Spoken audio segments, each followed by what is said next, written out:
Welcome to Behind the Muscle podcast. Today's guest is an IFBB Pro bodybuilder.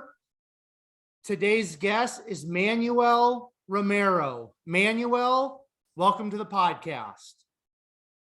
Hello, my friend. Thank you so much for the invitation. I'm glad to have this space to talk about a little bit about my history and get to know from other people. Absolutely. It's my pleasure to have you on. I'm excited.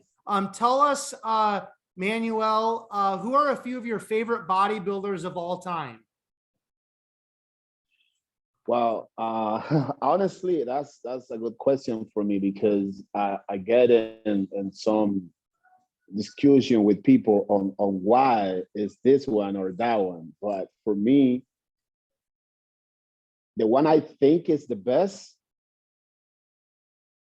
as an athlete, just being an athlete standing in the on stage, it has to be Ronnie Coleman. No matter what, it has to be him. But based on what is the athlete giving back to the community, I have to say Jay Cutler, because he's the one who was at his prime. He was the most open person as an athlete, because from my mentality, I think that as a bodybuilder, you cannot be recognized if are open to the public, because we all can be the best, but I don't think someone wants to be the best in a closed door. You want to be the best to show everybody you are the one. So to be able to do that, I think that you have to be open and nice and talk to people and let them know how do you get there. And it's possible. Well, I absolutely love that. Now, are there some guys that are currently competing on the IFBB circuit that you look up to, or you think their physiques are just kind of next level? Are there any current guys that you really admire or respect? Well, many of them. Yeah. So one of the guys who I would love to see him competing 100% of his ability is, and I think he have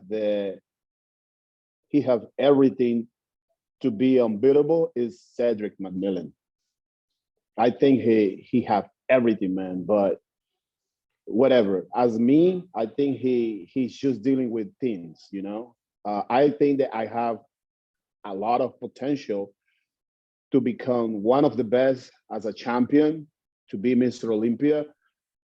But I think that when I was in my prime, I still want to compete, and I will do this year. But I think that when I was in my moment, I didn't have the maturity to handle it.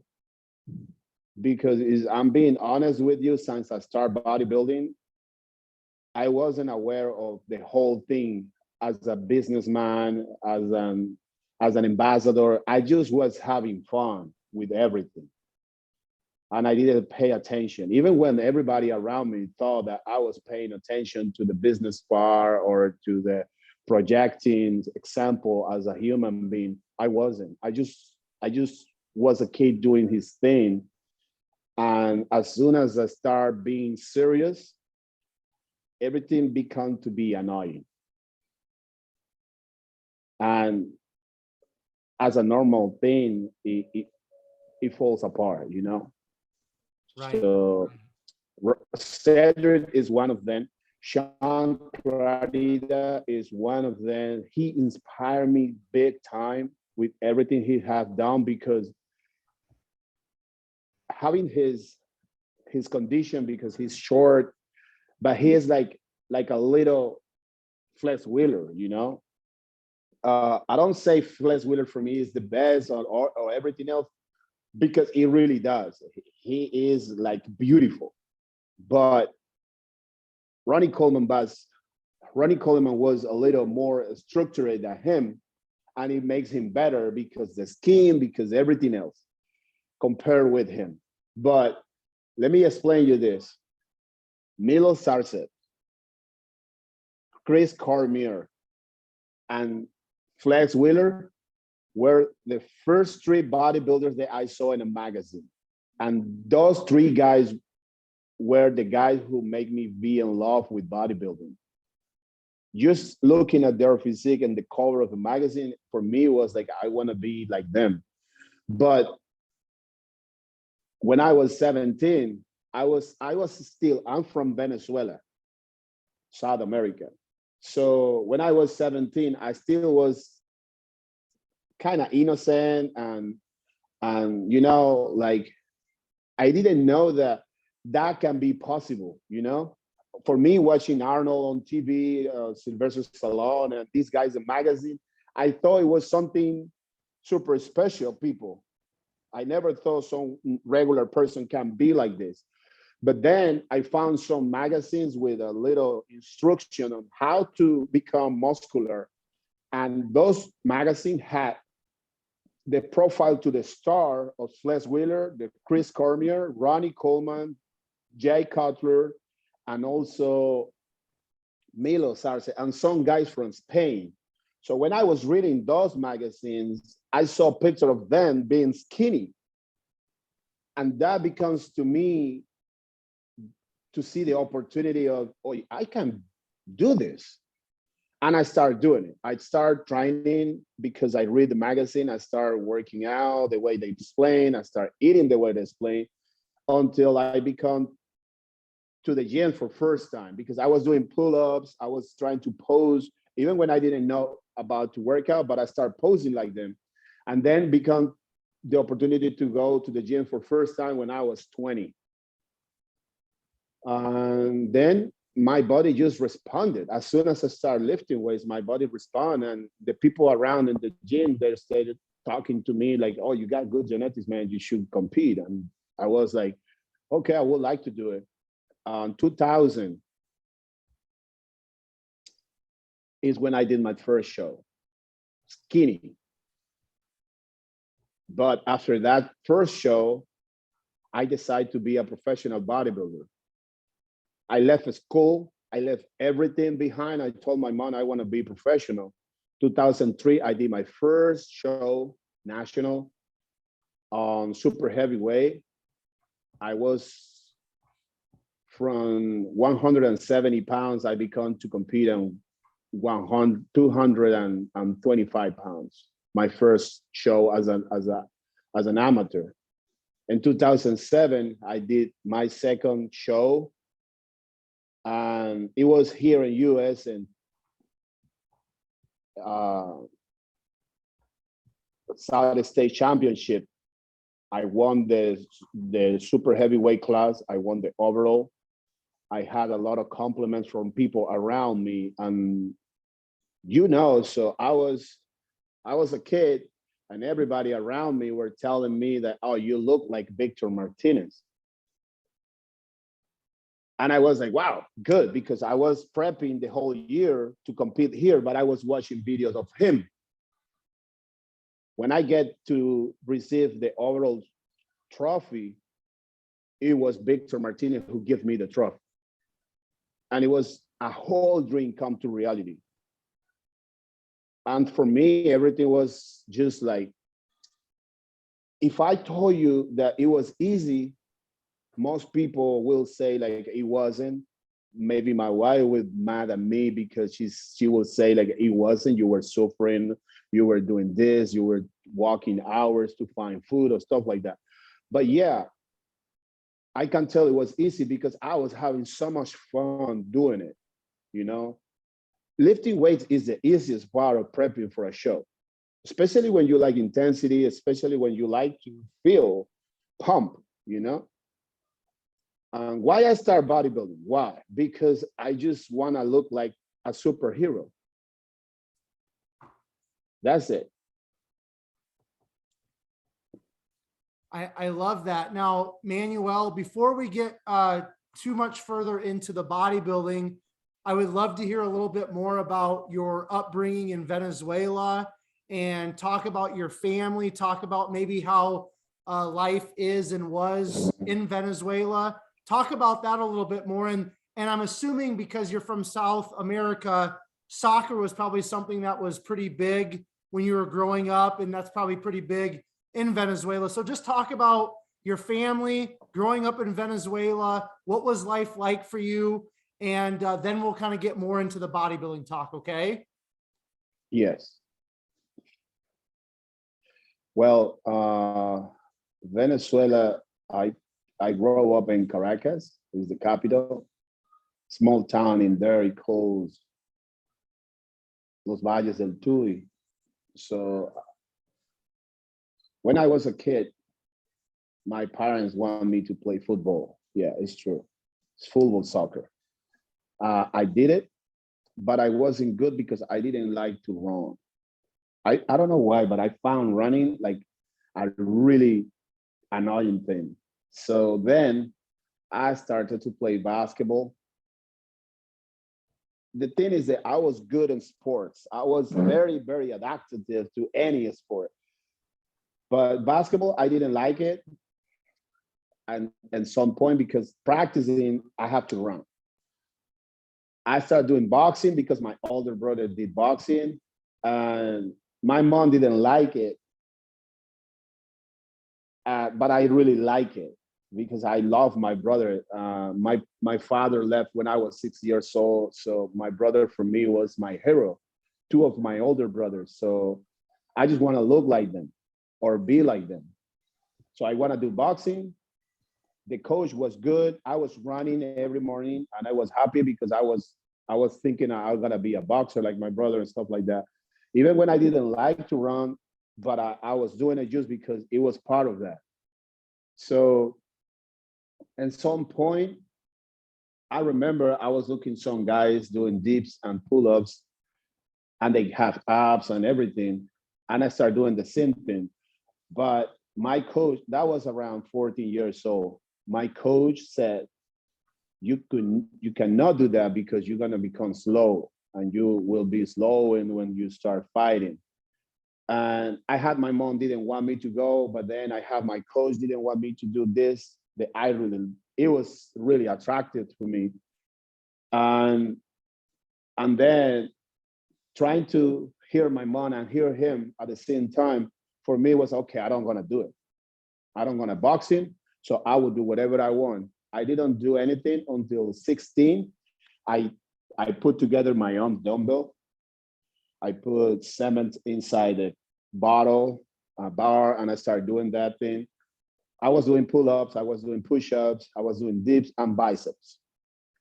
So from 16 to 19, I was all upper body, you know? So people started telling me that I was, oh, you're like a con skinny legs and stuff like that. I was like, yeah, I feel like I'm looking weird, you know? Size 30 in a gym.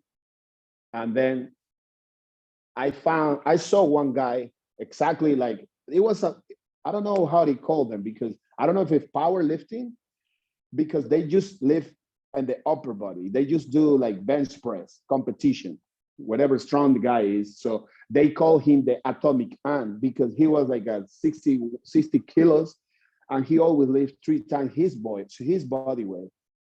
So I remember I saw him walking and I followed him because I thought he will go to the gym. So I start following him. He went to his house and everybody were there. I go back to the back side of his house and I see everybody lifting. And I asked him, can I be here lifting with you guys? And he said, no, just you have to pay.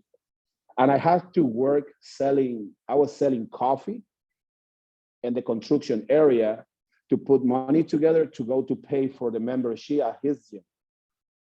And then I started training and I was training only my legs and everybody around doing upper body. And I was doing squat and I was doing lunges. I was doing lunges with the step, everything. And it's how I start getting a more balanced body. And everybody there started telling me like, you should go to compete, you know? So, and that's how it started. I love that. Now, talk to me a little bit, you know, because obviously most of us that are going to be listening to this, watching this, we're here in the United States. Talk about life in Venezuela. I mean, this is are you still there, Manuel? Yeah. It was Okay, just okay, something perfect. But talk to us about life in Venezuela, because from my understanding, I mean, you know, poverty is something that most people experience in that area of the world. So talk about growing up in Venezuela. Talk about how were the neighborhoods? What was life like for you as a young person there? Well, yeah, my family it comes from a very low economic situation. I'm the youngest of six brothers, so I was always overprotected as a kid. And I'm telling you right now, there is a lot of things that I never pay attention because I don't know, I was maybe in my own, world as a kid. But I think that maybe the youngest I was, I remember my 6 years on December when I get a bike. Then I don't know why, but I don't remember my birthday after that December because my birthday is in January. But then I remember when my father came to my mother's home to say that they don't gonna be together anymore. And then I just remember that I was always with my brothers, trying to go to school, trying to go to different sports and stuff like that. But I never found myself in a hard situation because I think they were protecting me so much that I never noticed that I only eat one time a day, So my mom did very well on showing so much love and everything. I never felt my father absence. I never feel bad about anything, nothing. I went to school, but in some point I realized that school was, I don't know, boring, or the education system was like stuck on time.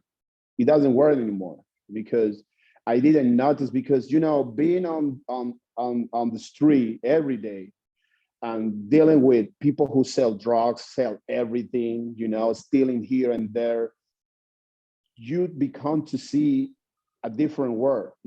People is going to school, but then they don't get anything back from school. And I felt like it's not reason for me to go. And I didn't go anymore, So I become to be in love with my wife at the age of 16 years old. And since that time, and we always been together, So I think that I didn't notice so much things just because I was focused on myself, having fun with everything I was doing. Even when I went to work with my brothers, I was having a good time. Working overnight with them, living and sleeping in the street in the car with them, it was something fun for me. I never noticed that I was having a bad time or a bad life. Then, when I went to live with my wife, we went to live together at the age of 18. And I started working in a store doing manicure and pedicure. And I was just thinking about I need to work to make money to buy food. And since that time, man, I remember my country was just breaking down. Society, politics system, everything was falling apart. And I feel that, one thing that identified Venezuelan people was to overcome situations. But that same talent become to be the worst things for themselves, because when you adapt to something, for some reason, you let that thing keep going and going and going, and you just hold. But when I noticed that, I told my wife, I don't want to keep being part of this. I don't want to kill someone to save my life. You know, I don't want to take anything away from anybody. I don't want to selling something that is supposed to be this, and then it's another thing. I don't want to be part of this stuff. I just want to go away. She was just like, oh, I don't understand what you're trying to say, but it's what it is. We need to deal with all of these things. Just wake up. And I was like, I don't feel good. Because what I used to respect all people, now all people is offending everybody. It's not asking for permission. It's not asking for this. It's not asking for help. They think like people want to kill them just when they get closer or stuff like that. And it was a bunch of things that makes the country, from my perspective, like a bad place. So when I had the opportunity to come to US, it was just because I never had a bank account in my country. I never dreamed with driving a car. I never had anything. I was living with my wife, with my parents, then with my wife in an empty place. And then I start getting money from work, and we start buying, okay, the kitchen, this and that. In a small room, you know, you just have the kitchen and the bathroom. You know, it was a very small space. And I was prepping for a show. 2006, the whole year I was prepping, competing in 2007 in US. I had the invitation to compete here in the United States because someone from a local gym in my country, he said, if you prep and I think you are good, I find you an invitation. So you can go to the embassy, ask for your, you know, visa, and you can go. And it's how it happens. And I came to US, I did a show, 2007, just for 4 days. When I get back to Venezuela, I told my wife, we need to go and live there, because what I experienced when I was here, well, when I was in my country, walking around with 300 pounds in off season, everybody were always looking at me like, damn, bro, you're so big. To put you down, I need to chop like 50 times. And I was like, why? I didn't fighting anybody. Why or how do you tell someone who you don't know you will kill him with 50 shots in his chest or in his head? If he doesn't, I didn't say anything to anybody. I was afraid to go to parties. I was afraid to go in the street. I just was like trying to avoid everything. But when I was here in US, I went to the supermarket for 3 days before I was at the show, buying my stuff like the ride case and stuff like that. And people come close and say, hey man, you play football? You big, man. I would like to look like you. And for me, it was like, wow. I didn't understand English, but the person who were with me, and of course you see the expression on their face, like they appreciate the way you look. So going in the airplane, everywhere I was, everybody were giving me so much compliments that I told my wife, I would like to live there. People love you, you know, people really like sports. And in 2008, I told her I will go there and live for 1 month. And I came here, I did it. But then I understood that I had to come back with her, because alone it wouldn't be the way I wanted. So I get back, we worked together for another year, and we came in 2010. I was prepping for the New York Pro. That was my second pro show as a professional athlete. And that's when I came to live in the United States in 2010 with her. And everything just went perfect after that. Excellent. I love that. So let's kind of start diving back into the bodybuilding talk, Manuel. So why don't you just give us a little bit of an understanding in terms of bodybuilding in Venezuela? I mean, how does somebody, kind of like you talked about this guy that you saw walking and you followed him to his house and then you started kind of training there. Help us to better understand what bodybuilding is like over there. talk about the gyms over there, especially back when you kind of got into it. Maybe it's changed a little bit now. But was it pretty hard to pursue bodybuilding in Venezuela? And just share a little bit more about that for us so we have a better understanding of where you came in terms of bodybuilding, please. All right. So this is how it happens. In 2001, I went to my first show as an inspector, you know, to see people. I saw many guys that they already having a career as an amateur. They compete in South America championships and world championships and stuff like that. I start to get to know other people who they know a little more about bodybuilding. They say that Lila Brada went to Venezuela. Sergio Oliva went to Venezuela. Who's this guy? Vince Taylor went to Venezuela. And for me, it was like, oh man, I miss all of these people because I never see them. I would love to see them. And everybody were showing me pictures with them.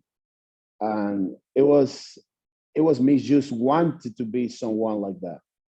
So, but I never noticed that it was something that most people practice, but no one ever wanted to be a professional. You know, I think that it was a roof at some point because the education wasn't there. Everything they were getting, it was just misunderstood because of, you know, so I'll explain this in details. In Europe, Spain, we get some magazines in Spanish. The other magazine from American people, professional bodybuilder, was in English. So all the information we were getting, it was in Spanish. And whatever we get information from American people, it was misunderstood. So all the protocols people were using in Venezuela by that time were wrong. I didn't know that. But every time I was asking for help, everybody were talking about how much you should take, how much you should take. And every time they say, how much should I take?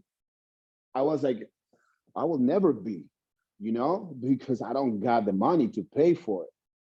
And I think that saved my life because the people that I know, they got the money, they were focused more on using a lot that put an effort into it.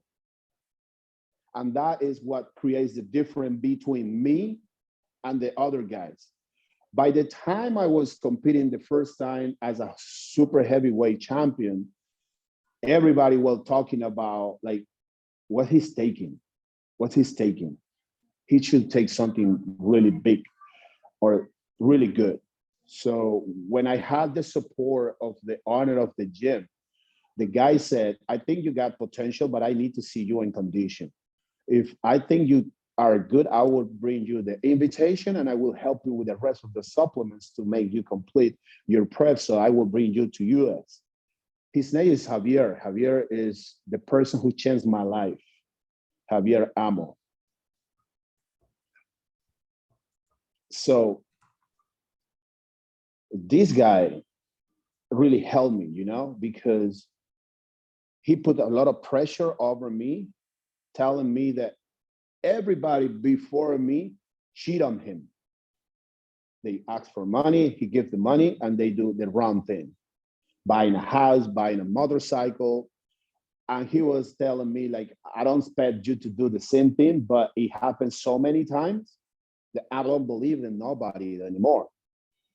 It makes me feel bad about it because I was dreaming with this for my entire life until that point. And I said, you know what? You're not going to put your money in an empty pocket. I will show you. And I will do it because I want it. Without your help or with your help, I will do it because I want to. I don't care. And I think that was something that it makes him to understand that I was about to do it. So I was having very, very hard time with the people in the gym because every time they were asking me what I was using, for me, it was very confusing because all of them were there before I was there. And they supposed to know if I'm taking something really good or really bad, or a good amount or not, you know? So, and I went to ask to a friend of mine and I tell him, they don't know shit. I don't think they don't know anything. Because first of all, looking at their history, they have been competing for like 15 years and they always had the same body weight and the shows. And if I read a magazine, they're supposed to have at least 5 pounds in every show, you know, because they've been working in off season. And then I noticed that they were lacking in information because they live a normal life the whole year. But when they heard this is a show in 12 weeks, that's when they start the preparation. So for me, I think that was, well, I realized at that point that they were their mistake. They were the wrong mentality because I was overeating every day for a whole year. And then I went from 170 pounds to 300. And when I was 300, of course, I was fat, really fat, walking slow and everything. And everybody was telling me, like, there is no way you compete in super heavyweight.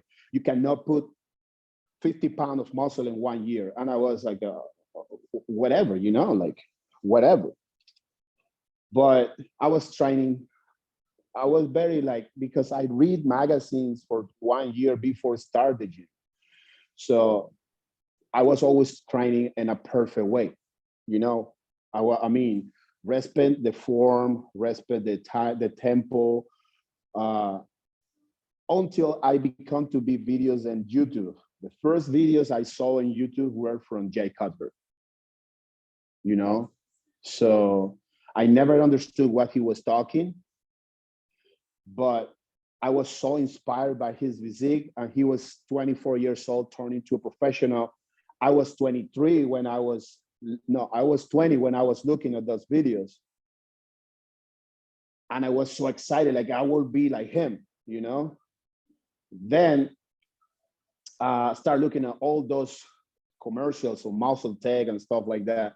Man, when I get my first Cell Tech,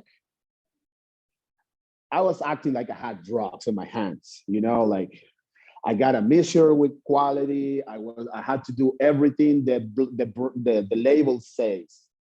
So I remember I had my like bottle with the creatine inside, and it drops in the table in the gym in the front desk, and I leaked the whole table because you know you can miss a service.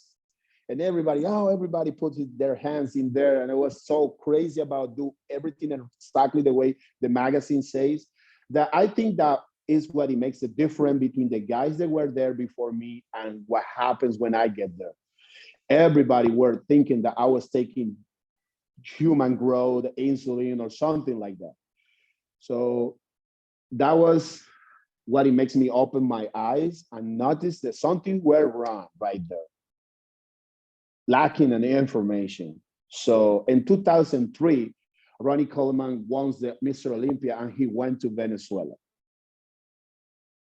It was the first time I will see a professional bodybuilder for real.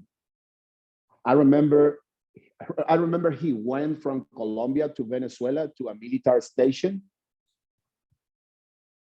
And man, I took the wrong car.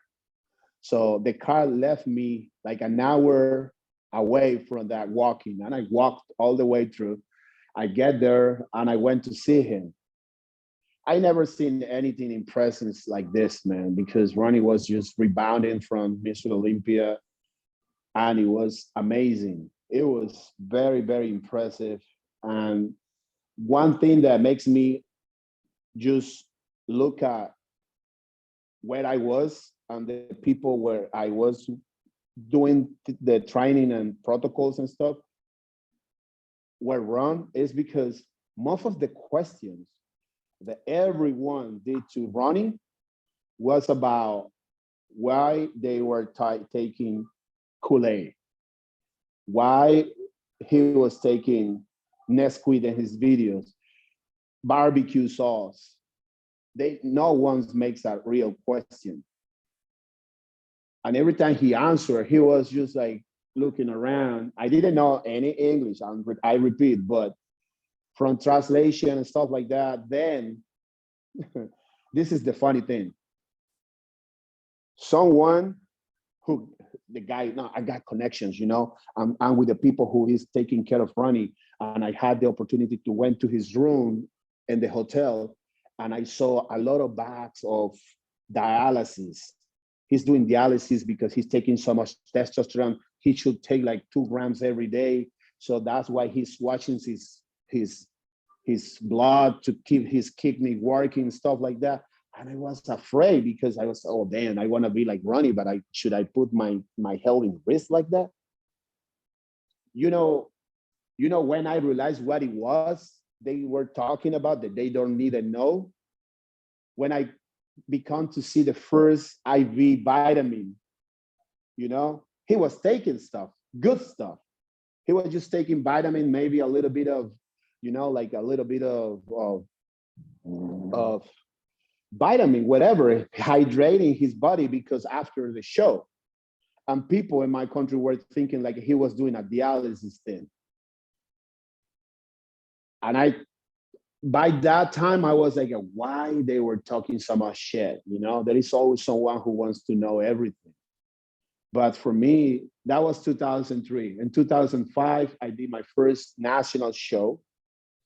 But in that show, I was fat. I still didn't know the difference between condition and real condition, you know? So my first show with a good condition was 2007.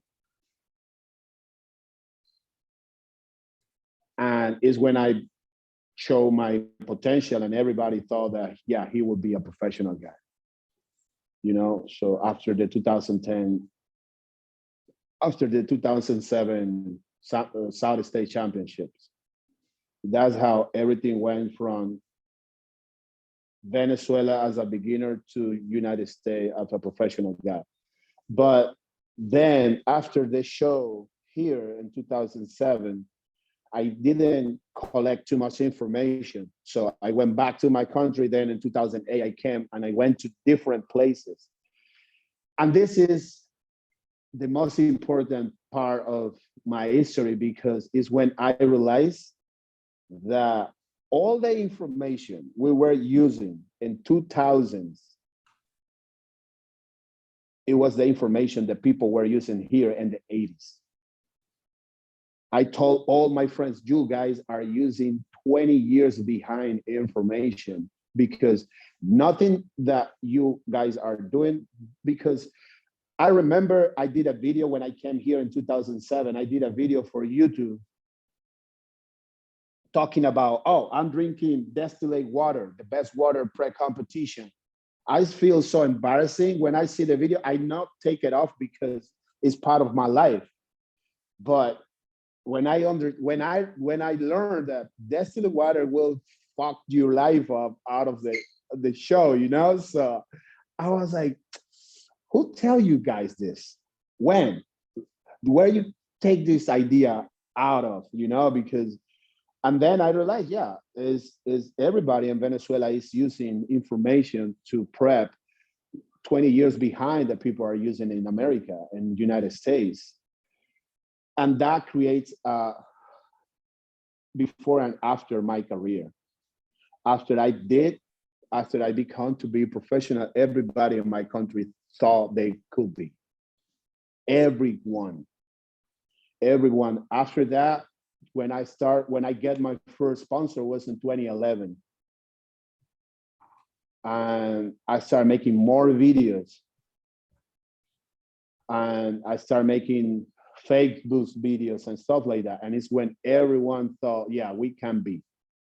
Everything becomes to be better. It was like the new era of bodybuilding in South America because of me. I never talk about, I never say anything like, I make this happen or something like that. but I know that it happens just because when I won the South State Championship, man, I get a trophy almost my height, big trophy. I wasn't expecting to get that trophy. I only won the trophy of the class because the guy who won the show before I did went to my country and put the trophy in a crystal box. And every time I went to the gym, I saw the face of the trophy, and it was the face of Arnold, standing like this, just like a front relaxed pose. I was like, fuck, I won a trophy like that. And this is another thing. I never hear any information about the power of attraction. But when I was in my country, every time I go to the gym and I saw the face of that trophy, I took a picture and I put it on my computer every day, man. Every day I was looking at that picture and I say, I want a trophy like this. I want a trophy like this. And then, sorry, okay, I'm here still. So I want a trophy like this. And I think that prepping myself for the whole year before go to the South State Championships, it makes it happen, you know, because when I get to US, the week before, I had the idea. The idea just came to my mind. Oh my God, I don't know English, and they were talking English. So I went to the computer. I put videos of the Mr. Olympia prejudging, and I started trying to listen what the judge said. I never understood what he said, but I noticed that always in all the shows, athletes were always moving in the same direction with the same poses. Start like this, and then when you are all together, go like this. So I'm good dancing. So for me, follow instruction or choreography is very easy. So when I get there, when I get to the show, I remember the guy who was helping me said, you know the name, you know the name of the poses? And he said, I don't need the name. I just need to see everybody. And it happens that they call me and the first call out and another guy. They ask for the poses, mandatory poses. I just wait for him to do the pose and then I do my pose. I did everything, but I noticed that he didn't know how to pose properly. And that makes me feel a little bit confident because I was watching myself in the mirror for my whole life since I started doing bodybuilding. Sorry, my buddy. Since I started doing bodybuilding. And even when everyone were telling me, oh, you are so, like selfies and stuff like that, I didn't care about it, but I never judged myself or say anything back to them. But after I did that show, I remember that it was good for me because of all the time I was posing in the gym between sets and the mirror in the bathroom and my house. When I was passing in the window in the car or in a store, whatever, I was posing. Every time someone asked me to see my legs, I put my pants down immediately. I don't care where I was just having fun with my life and taking the love from people who want to see my body, you know? So, man, it was perfect for me posing in there. And then I do my choreography and stuff like that. And then when I get to the gym in Venezuela with my trophy, it's the first time I noticed someone say something back to me, you know, like, I felt it, that everyone were feeling the kind of envious because what I did. And it's the first time I felt betrayed or something wrong from people. I never felt that before. And I said, like, why you're jealous because I did this if you were telling me before I go over there that I would do it? So you were supporting me and then you just trying to destroy my happiness. It makes me feel really bad. I left the trophy at the gym because the owner of the gym helped me to get it. and I give it to him. I give the trophy of the class and I give the trophy of the overall. And that's how that ended with let's say, with that part of my life in Venezuela. I told my mom, look, I will go to United States, and if you want to see my face again, you will have to go over there. Because something that I will remember forever is the owner of the gym, Javier Amo, telling me, like, you have to break the chain. You know, you gotta make a different life for yourself or your family or your own family. So if bodybuilding will give you the opportunity, just do it. And it's what I did. But this is another lesson that I learned from him when I came to US. In 2008, I came here to stay, and I never see him. When I came in 2010, I asked him for help to live in his basement. And he said, no. I get mad and I tell him, why not? He didn't say anything, but I get so mad, I walk away for like 2 years. Then I found him in a store that he owns, the store. I was there walking and buying something for me with my wife, and he saw me, hey, Manuel, what's up? You still mad at me? And I say, whatever, you know? So he said, what are you doing? And I said, no, I'm living in the building over there. It's kind of expensive, but I can pay for it, you know? So I'm doing this, I'm doing that. And he said, oh, I'm so glad. You still with your wife? And I said, yeah. Wow, I'm glad too. And I said, why is this important for you? You didn't want to help me. And he said, you didn't see it, but I explain you now. I said, why you didn't explain any shit before? And he said, now you can speak English. Look at you. I will tell you this. He said, I just opened you the door, one door. If I give you the opportunity to live in my basement, you will never walk away from there because everything will be easier for you. You opened your own doors after that first one by yourself, and it makes me happy. I felt like, wow, that's true, you know, because I saw that happen with other people, you know. So, and after that, oh, well, all the wrong emotion that I have about him walks out, and I just, now we got a very nice relationship, but I will never I will never forget about it because it was a very good lesson for me. It was like a slapping on my face, you know, because I was so mad when he did it. I remember I told him, you got the money, man, why you don't want to help me? But he never say anything. I think that he knows that at some point he will say, like, maybe I just want to see if you really want to be, you know?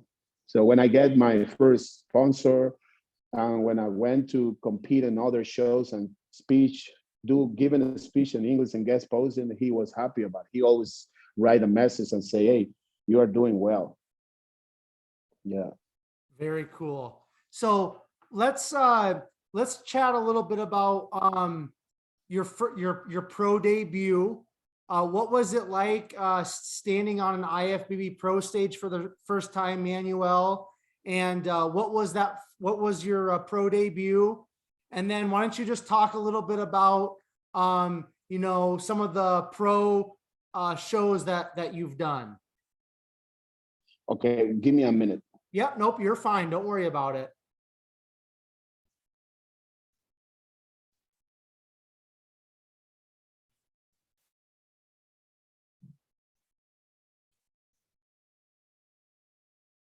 Okay. Okay. So say again, the question is how it was my first pro show. Yeah, what was your pro debut and how was it standing on stage with fellow IFBB pros? Okay. Man, since 2004, I was watching Milo Sarsa videos on YouTube. The Secrets of the Prof. I was watching all of the videos I could see. 2005, he started showing videos with Victor. Dennis Wolf. Oh man, for me was so excited every day at the gym. I was complaining because, oh, this gym doesn't have the equipment he's using, so I cannot do the same exercise, stuff like that. Johnny Jackson, Victor, Jay, man, all of these guys, Tony Freeman, Warren, all of these guys in the magazines and videos. I was watching all of them. Dennis James for me was like, damn, Dennis, you know? So my first pro show was in Texas, Dallas, Texas, August 22nd, Dallas, Texas, 2009, Europa Super Show. When I went there, I went alone by myself. I remember I get there, Sean Wright was giving me an interview. For me, it was like, oh my gosh, Sean Wright is asking me things. By that time, I was speaking a little bit of English, a little, and I was happy. So then I went to the show. I was 9 in that show. I get 9th place. But everyone who was before me in that show, it was all in the magazines that I was watching the year before. I don't remember me posing on stage. I just remember I was with them, you know? I didn't care about anything else that day. I remember, I don't know, I wasn't focused on doing the show. I was just watching and all of them having fun. And it was exactly the first time I compete, because the first time I did a show in 2000, I didn't have muscle. I remember I went to the show on stage and walk around and look at the guys and just turn around to the judges because I want to look at the guys in front of me with the condition and everything, you know? So, and this pro debut was kind of the same. If I show you the pictures, I was just like laughing at the judges and posing, you know? So, but after that show, the second show was New York Pro. And I went there with another mentality because I know the potential and everything. And I remember a few photographers sent me messages that they want to shoot me. And one of them was Per Bernal. I thought Per Bernal pictures of all of the guys. And for me, it was, if he wants to take pictures of me, I must look really fucking good, you know? So I started to believe it, you know? I started to feel like, damn. So going to New York Pro, it was a big show, you know, big show. And man, it was Ben Pakulski, Frank, this guy called Eric Frankhauser, Ben Pakulski, Jeff Long, Johnny Jackson, Dennis James. It was Tony Freeman, Dennis Wolf, Darren Charles. All of these guys were there at the show. Rolly Winkler was the guy who won, but he was the smallest guy. Hidetada Yamagichi was, we walk in and Hidetada was already warming up, and he was the last guy to go out. So for me, it was like, damn, all of these guys here. But I was happy at the same time. I just want to see what way eating, what was the warm-up routine, what was whatever they were doing. And when I was in the line, Dennis Wolf comes and stands beside me and asks me, how old are you? So I tell him, wait a minute. You're fine.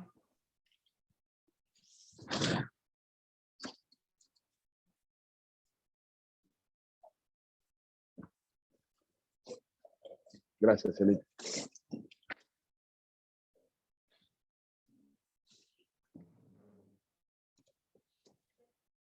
Okay. I got the charger. Perfect. Yeah. We're just getting into the good stuff, so I'm glad you got that charger. Yeah, yes. Okay. So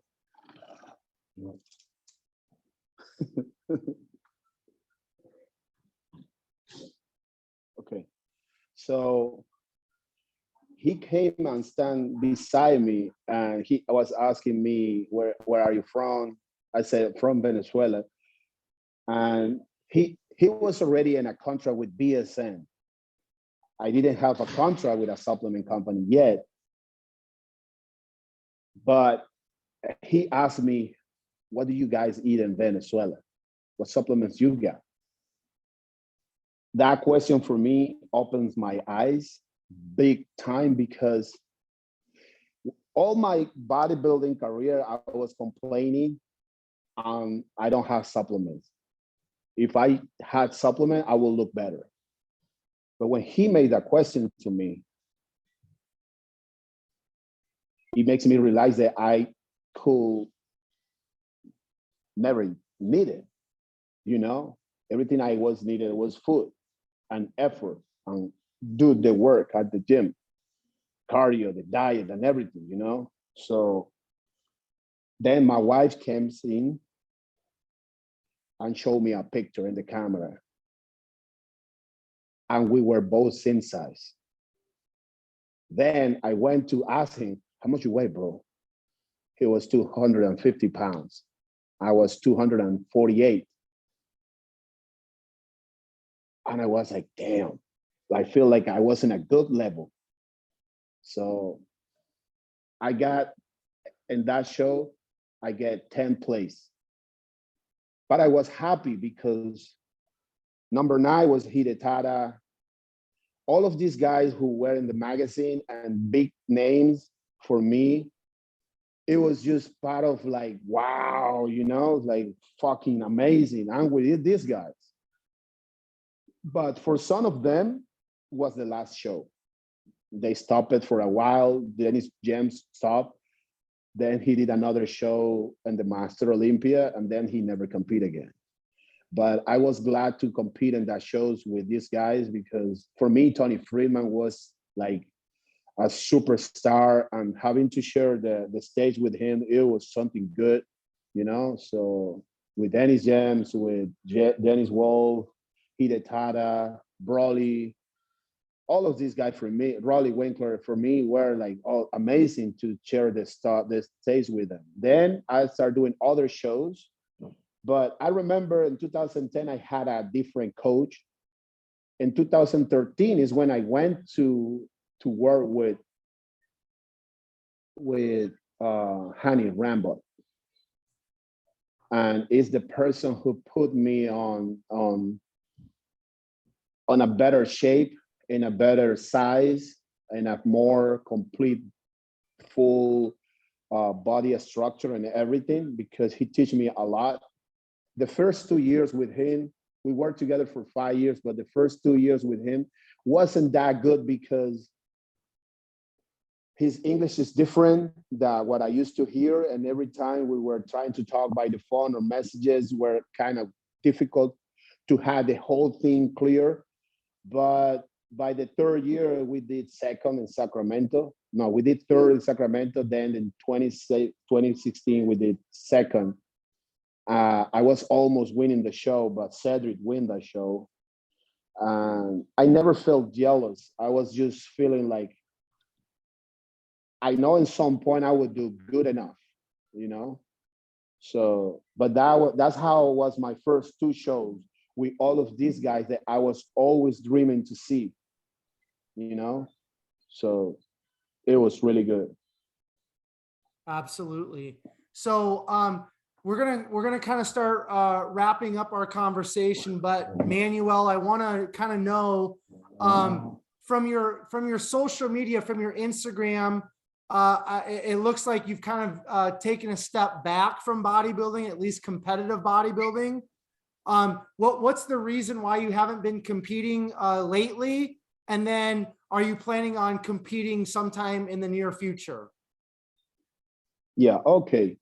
So when I did a show in Sacramento in 2016, I guess 2nd place.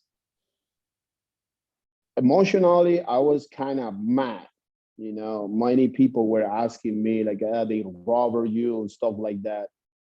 But look, as an athlete, I want to just message people like, look, if you want to be the best one, if you want to be the first athlete on earth, no matter what the sport discipline is, you should look at the champion as the example. You want to be like him. I don't care, like, because this is what happened. I will just give an example. As it happens to me in my country and my gym, or the gym where I used to go, they wanted to see me succeed. But then when I did, they were jealous. You know, they also say something about, he's talking in English. He doesn't speak English at all. So things like this. So compare with this era, it's like trying to see Floyd Mayweather losing a fight. Why? If he's being the best all this time, why do you want to destroy his legacy? You know? So I saw an interview of Jay Cutler. I really love that he said that, because he has to be so honest to say that he will never win over Ronnie if Ronnie wasn't hurt. Fucking Ronnie Coleman, man. It's fucking Ronnie Coleman.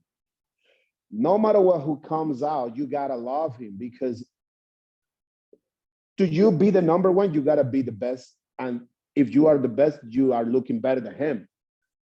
But you will never know if you're better than him if you don't see him before.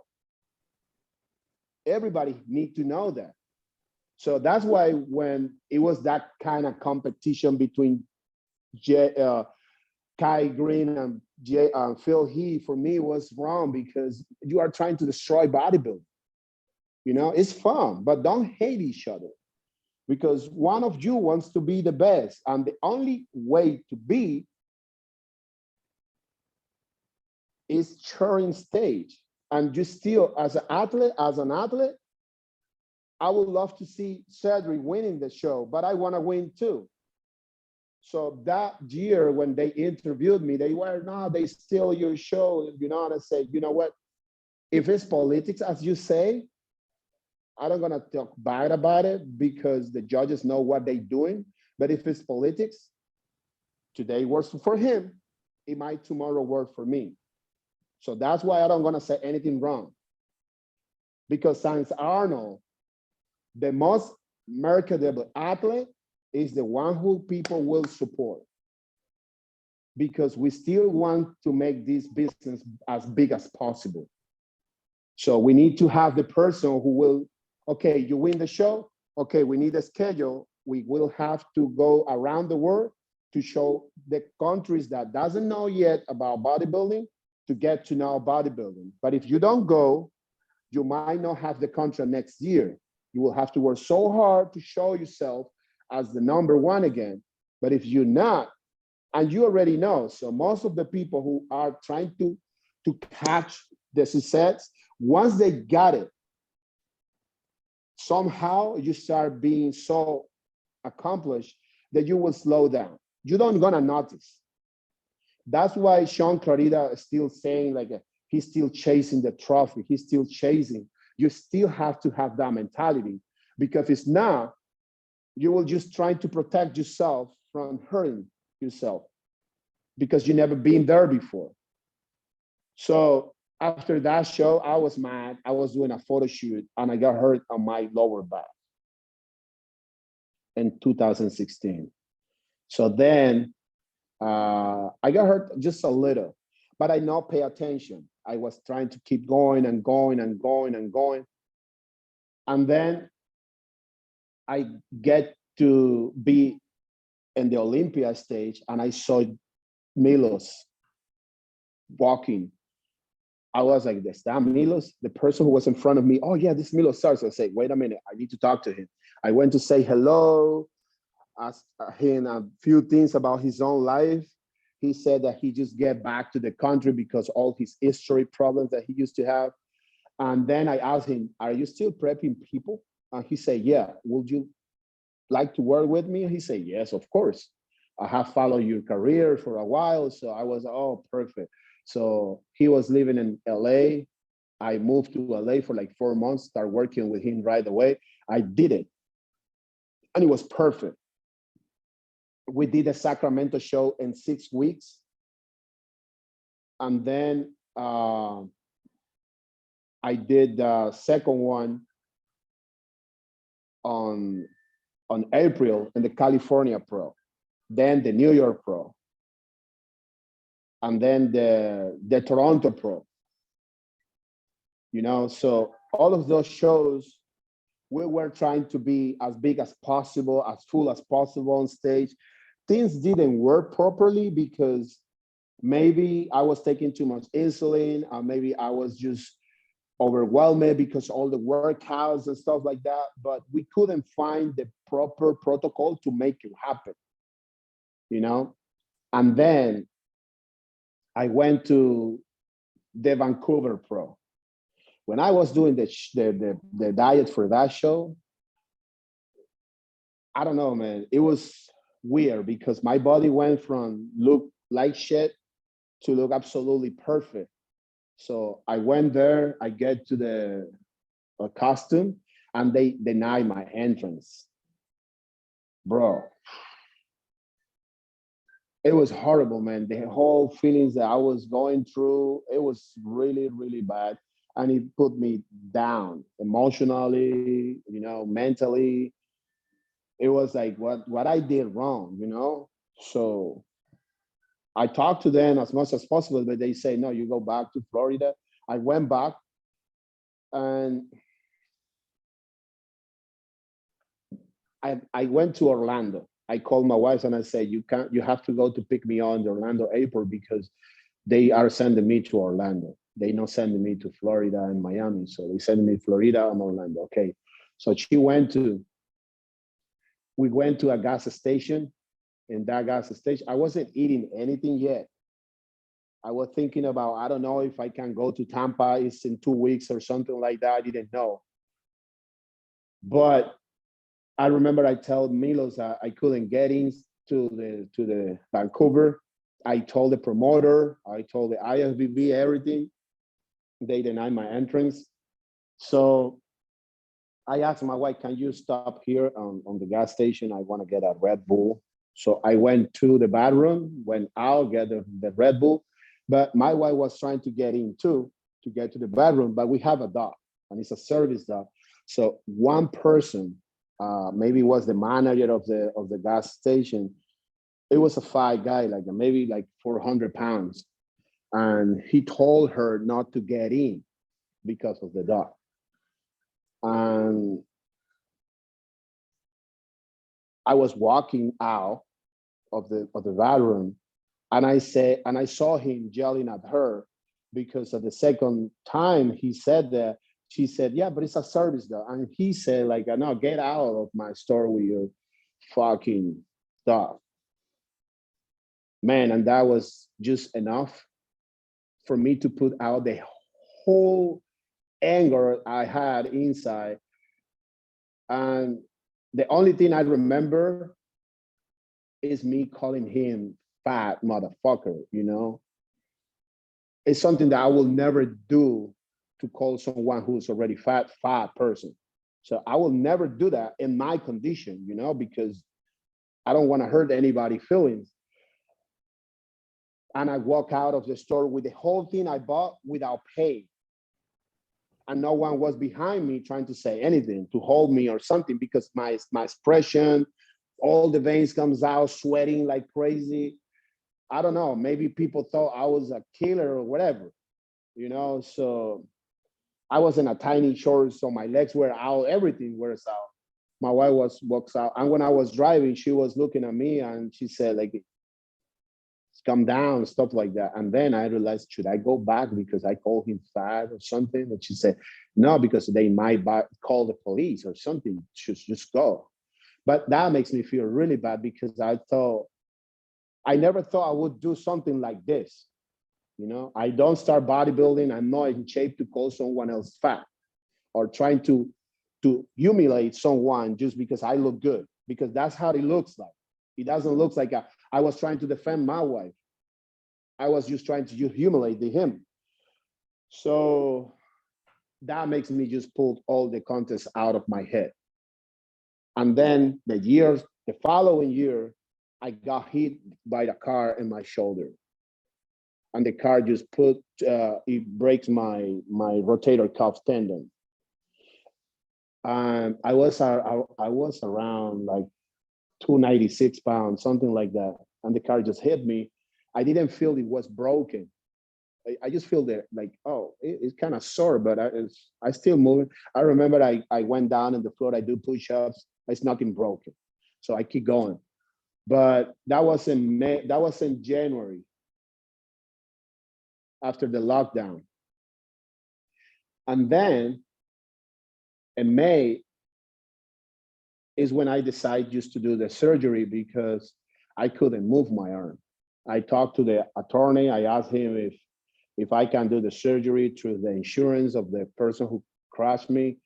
And he said, yeah, we can make it work. And that's how I did the surgery. The surgery is something that I never thought I will go through because as I told you, I was always trying to do everything as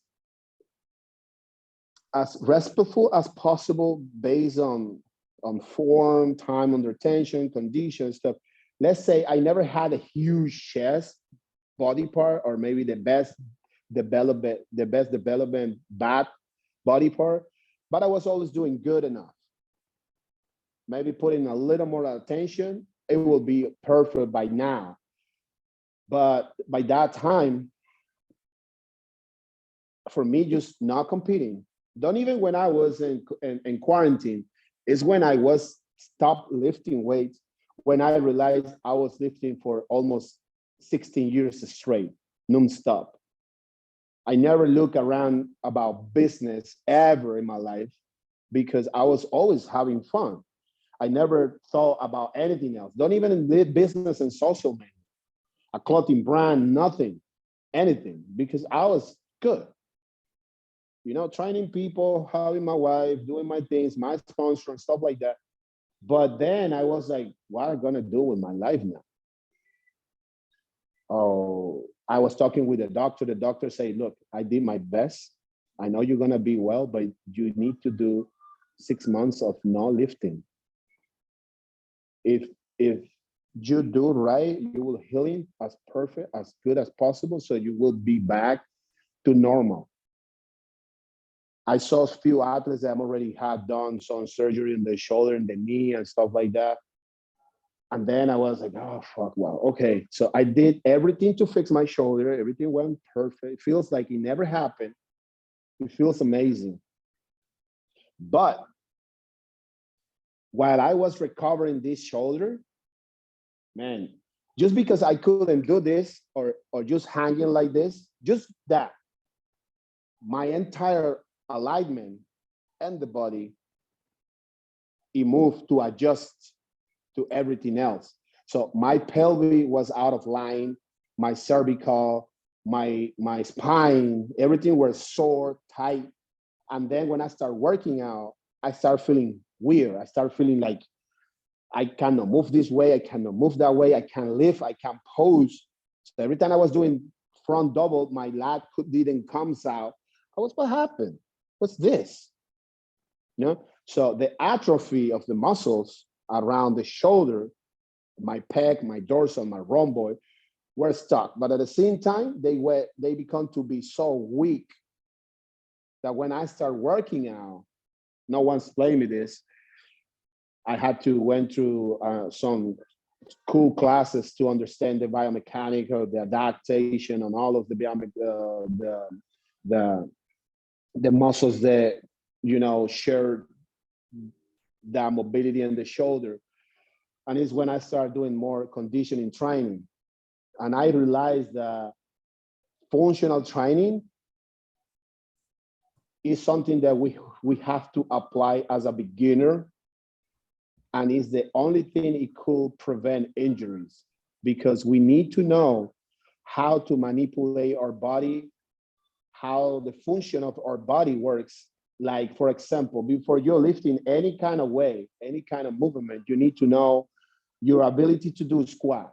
If you're not proportional on your femur and your thorax and your pelvis and your tibial muscle, you're not gonna squat like someone else, like a perfect squat. You're gonna have to make some adjustment to a squat. But even so, you will have to find the spot where that biomechanic, based on your structure, bone structure, works and activates the muscles. Because if your muscle is activated 100% when you are half of the way down, why are you gonna have to go all the way down? So things like this is what I learned from these classes that I started looking into it when I was trying to fix my own body, you know? So, and the worst thing is that the thicker that your muscles are, the harder to fix it is, you know? So now I told my wife and everybody, the best thing that ever happened to me as an athlete is get hit by a car, because it opens a big window of knowledge for me. It helps me in my career. And that's why I'm saying that I will do another show this year. I will compete. I will start competing again this year, because all the knowledge that I get, something like doing the vacuum. Most people is doing the vacuum because they think like, oh, I'm gonna have a small waist or something like this. But just that exercise, man, it helps so much on your spine that makes the alignment. You can align your just posing, on breathing, on stretching. You're aligning your entire body. But most people is not aware of that, and the people who is trying to share that information sometimes didn't pay attention to a good explanation. Because most important is, first of all, recognize how your body, your own body works without weights.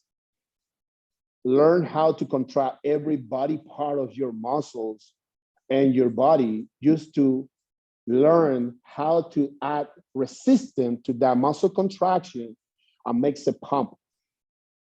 So that is my, for example, right now, that's my commitment.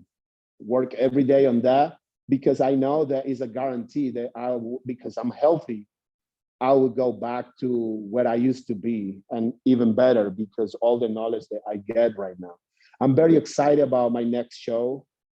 I will start prep very soon, because I just did a lot of labs, blood works, heart checking, because, you know, I'm checking my heart because of all the situation with COVID.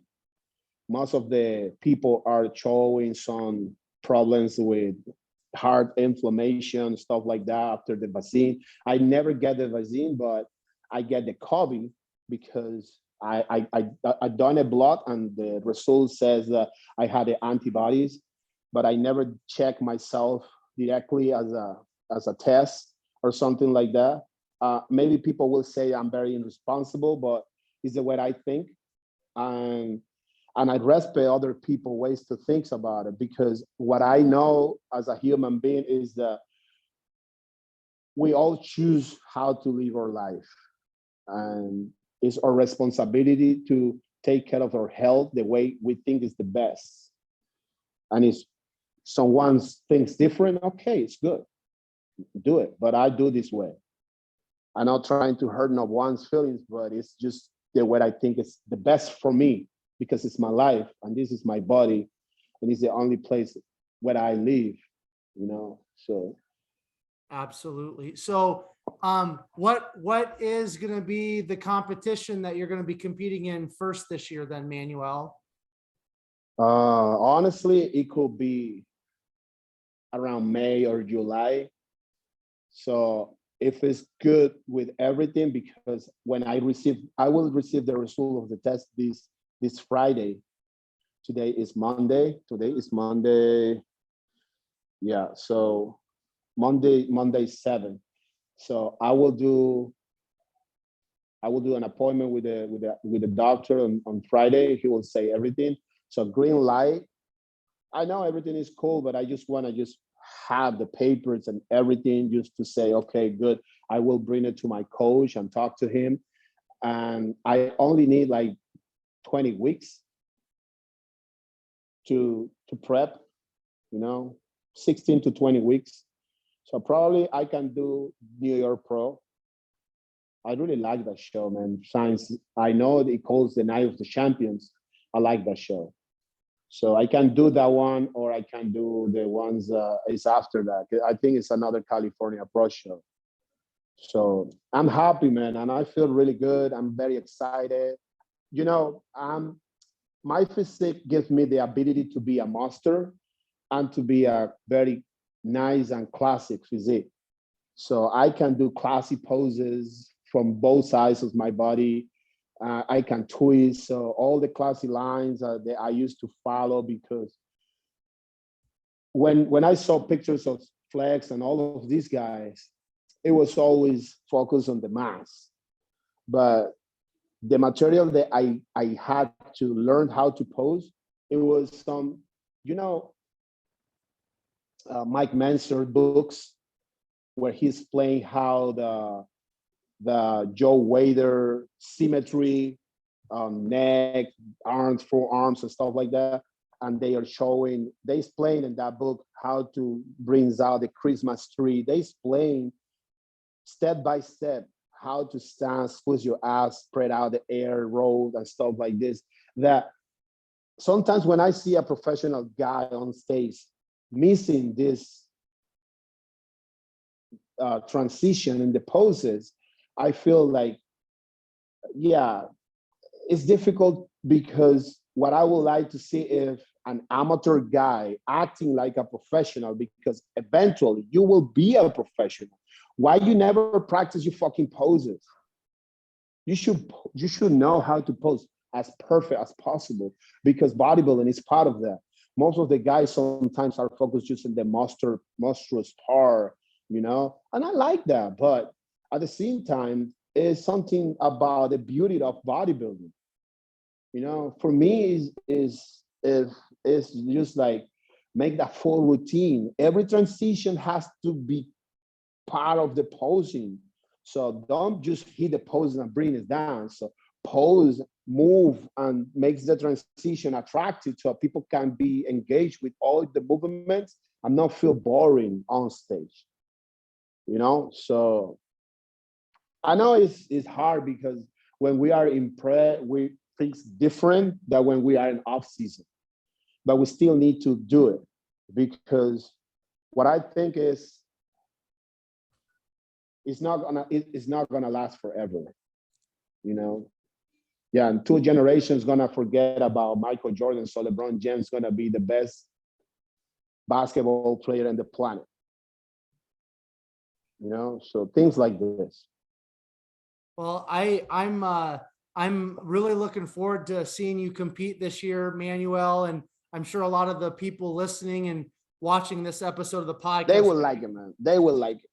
Yeah, we're excited, man. It's going to be awesome. I want to ask you one last question, then I'm going to just give you the platform to wrap up everything here. But what has bodybuilding taught you? Is there like one lesson or a couple lessons that you feel like bodybuilding? Oh my God, this is the best question I ever had in my life. I tell you this. Power of attraction, discipline, to be successful in life. Bodybuilding is I think is the only sports that can make or can be an example of how to make it happen. Because most of the speakers person that are motivating people to be successful, I think they are missing something very important. Someone cannot tell you, go do what it makes you happy.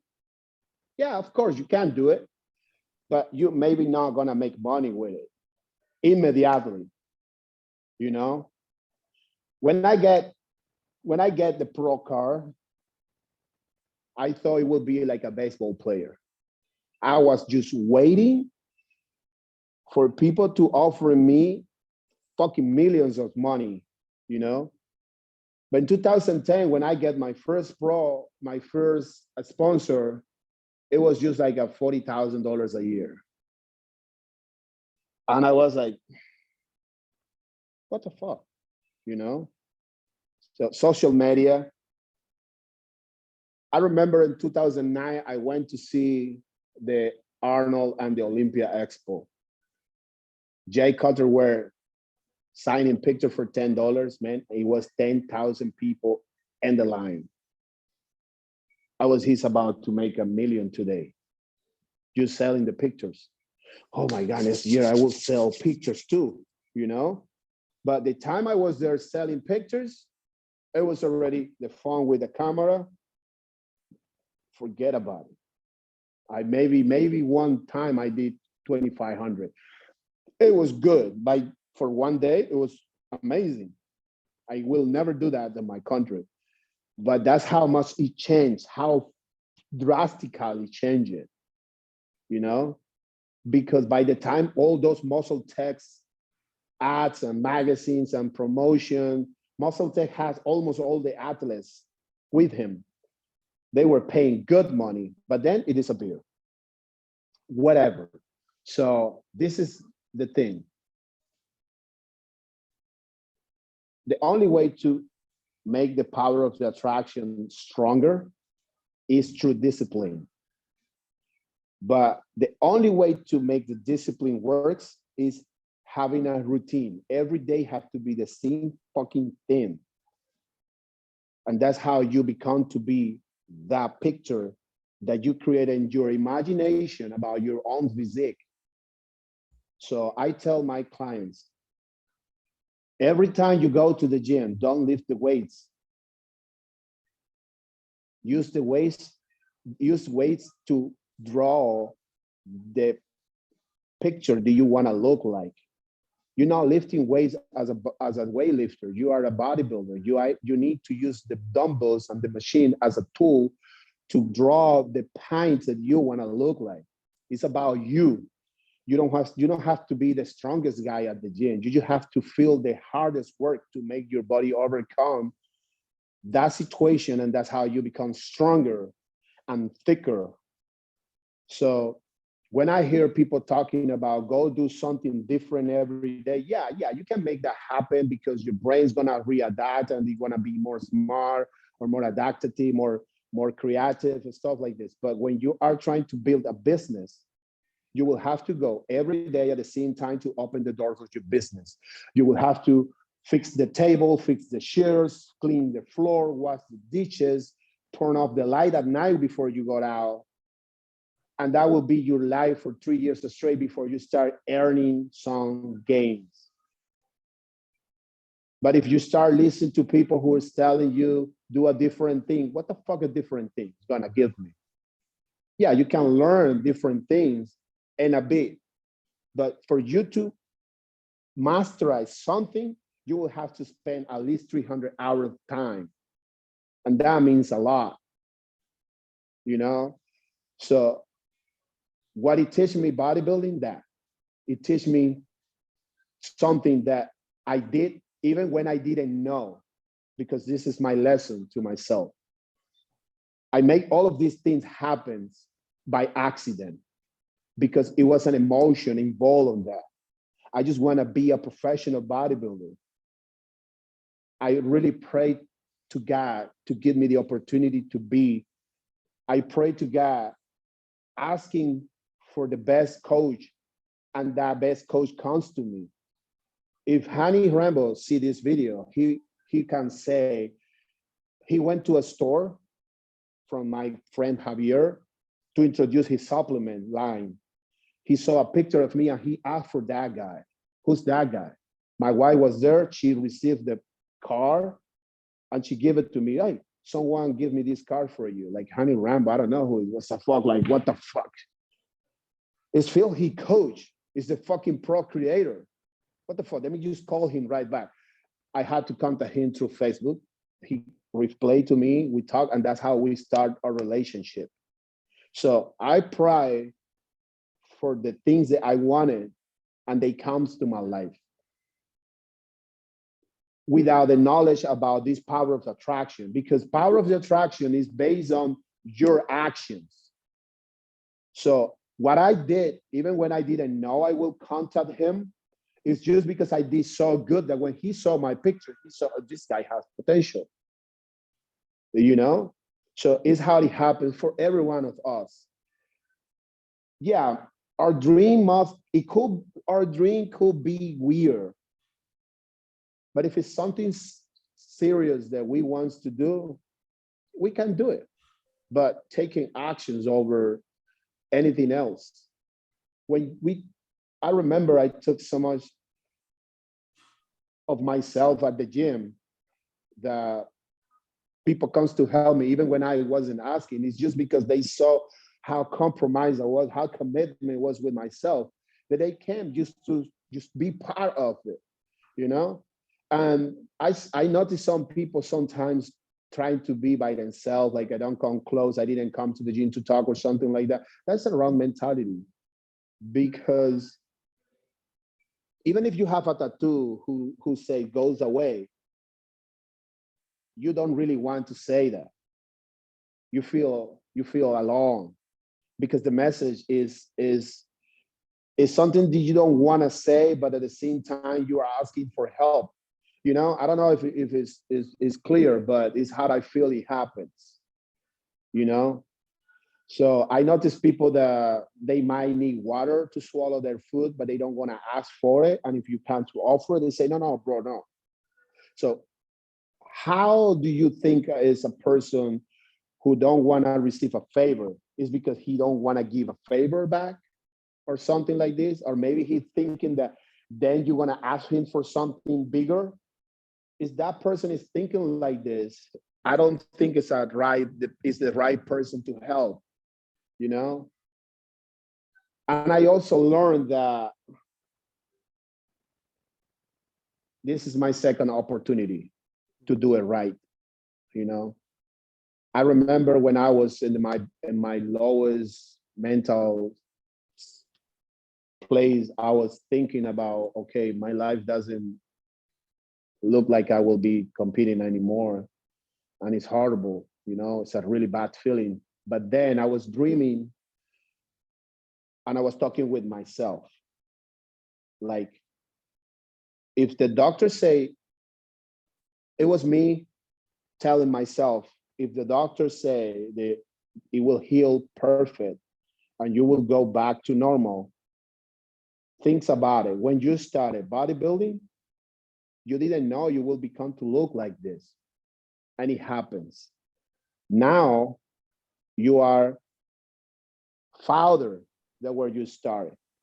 The only thing you need to do again is do the same thing you did at the beginning. But half of the work is already done. And it's a guarantee that if everything works good, it will happen. And I remember I wake up with a different attitude, and my wife was like, "You feel happy today?" And I say, "Of course." And I say, "Wait, why?" And I say, "Because I still can do it." And she said, "Well, okay, if you think so, good." And it's how I become to life again. And that's why I try just to share my knowledge with people, and I'm very like focused on telling people to do functional training, because it's what it will make every one of us feel healthy to be older. When we get to be older, we don't want to be, of course, it looks horrible, but I don't like to see Ronnie Coleman in the wheelchair. I don't really like that, you know, because it's my fucking hero, you know? And as an athlete, I feel like, okay, I still want to go as hard as possible, but at the same time, I just want to keep going on older, you know? So look at Dexter retiring with nice health. He just stopped eating as a bodybuilder. You know, so that's what I get from bodybuilding, man. I love that, man. Manuel, I just want to say thank you very much for taking some time out of your Monday to share your story with myself and all the Behind the Muscle podcast listeners and viewers. If somebody wants to connect with you on social media, where can they find you? Okay, and Instagram is the most directly place to go, and it's MR Manuel Romero. And Facebook is Manuel Romero Athlete. And yeah, I have a channel in YouTube. It doesn't have too much, but you can find me there with Manuel Romero. It's just my name, and that's it. Yeah. So Perfect. I'm So super like very thankful for this interview. Is the first step getting back to bodybuilding. Now next week I will start my prep and I will start sharing videos of how everything goes with me. I'm happy, man. Thank you so much about it, and just let's wait for it. I would like you to do it again later when I get back to a good shape. I'm waiting 260 today, but I think I will be on stage with like 260 pounds. So that would be nice. And I just want to make as good as possible, man. I'm very commitment motivated when I was an amateur, just to show people how much I grow after all of these years. 100%. And once you're a few weeks out from your comeback competition later this year, let's plan on having you come back on. We will have a lot of material to talk about it. Yes, for sure. Yeah. I'd love to have Thank you you back on. All right. Thank you so much. Have a great day. You're very welcome, Manuel. So all of you who are tuning into another episode of Behind the Muscle podcast, thank you so much. I appreciate you. 2 quick things I would ask of all of you, if you haven't done so already, make sure you hit that subscribe button on YouTube, and then also take this episode of Behind the Muscle podcast with Manuel and share it on your Instagram stories. Make sure you tag Manuel, tag Behind the Muscle, so that we know you listened specifically to this episode and found great value in it. And finally, I will leave you all with this. Remember, behind the muscle, there's always a story. We'll catch you guys later.